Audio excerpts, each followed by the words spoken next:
আমার এক বন্ধুর স্ত্রী সহ্যই করতে পারতো না, ইসলামের কোনো কথা বললেই তার হিস্টাসিন খাওয়া লাগতো। সিরিয়াস অ্যালার্জি, তার টক্সিক। তো একবার সে বলল যে শুনেছি হাফিজা আসমা খাতুন আসবেন, আমার সাহস হচ্ছে না ওখানে পাঠানোর, থাকে যাবে কিনা, আবার ভায়োলেন্ট হয়ে যায় কিনা। বললাম ঠিক আছে, তাইলে হাফিজা আসমা খাতুনই যাবেন তার কাছে ইনশাআল্লাহ। আমি যখন তাকে অ্যাপ্রোচ করলাম যে ওই বাসায় একটু আপনি দাওয়াত খাবেন, একটু মাথায় হাত বুলিয়ে দিবেন, হয়তো আপনার হাত বুলানোটা তার জন্য কল্যাণের কারণ হবে ইনশাআল্লাহ। ইনি সেই মহিলা যিনি ঢাকা বিশ্ববিদ্যালয়ে লেখাপড়া করা অবস্থায় নাটক করতে গিয়ে পুলিশের ভূমিকায় তিনি অভিনয় করেছিলেন। So desperate. আলহামদুলিল্লাহ তিনি বোধহয় হাত ভালো করেই বুলিয়ে দিয়েছিলেন। এরপরে আমরা দেখি যে তার মাঝে একটার পর একটা ইতিবাচক পরিবর্তন আসতেছে, এবং শেষ পর্যন্ত সেই মহিলা সিলেটের হাল ধরেছেন সংগঠন।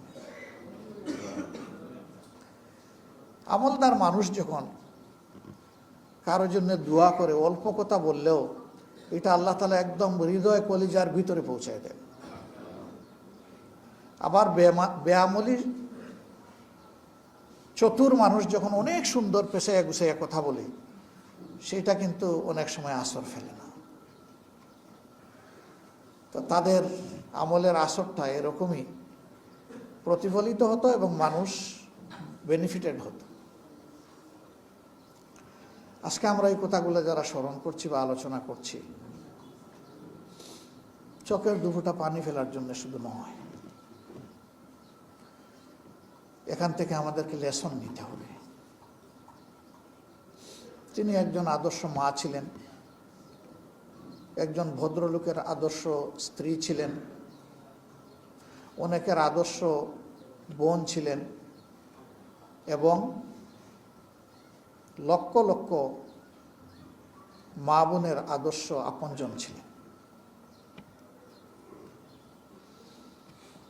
তার পরিবার সম্পর্কে আপনারা ইতিমধ্যে শুনেছেন।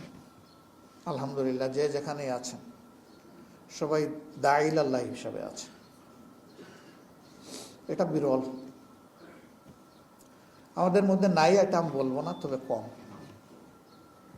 এইভাবে কানায় কানায় পরিপূর্ণ খুঁজে পাওয়া আসলেই কম। এই পরিবারের জন্য এটা একটা বিশাল পাওনা। আজকের এই পরিসরে তার সম্পর্কে বলতে গেলে অনেকে অনেক কিছু বলতে পারবেন, এবং আমি মনে করি বলার আবেগও অনেকের আছে, ইচ্ছা আছে। আমি সেই সমস্ত ভাইদের কাছে, বোনদের কাছে বিনয়ের সাথে অনুরোধ করব, যে কথাগুলো আজকে এখানে বলতে চান, আসুন এই কথাগুলো আমরা অন্তরে আবেগ দিয়ে, একিন দিয়ে আমরা ধারণ করি, এবং এই কথাগুলো আমরা সমাজে ছড়াই দিই। আমার জন্য মনে হয় যে বরকতময় এই মহিলার দোয়া আল্লাহ ভালোভাবেই কবুল করেছে।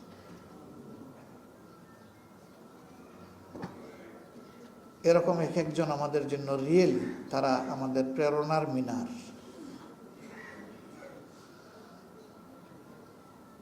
শুকুর আল্লাহ তাআলার যে ওই সময় মহিলাদের মধ্যে আলোচনা হইতো যে অত তারিখে মহিলা সাইদি আসবেন।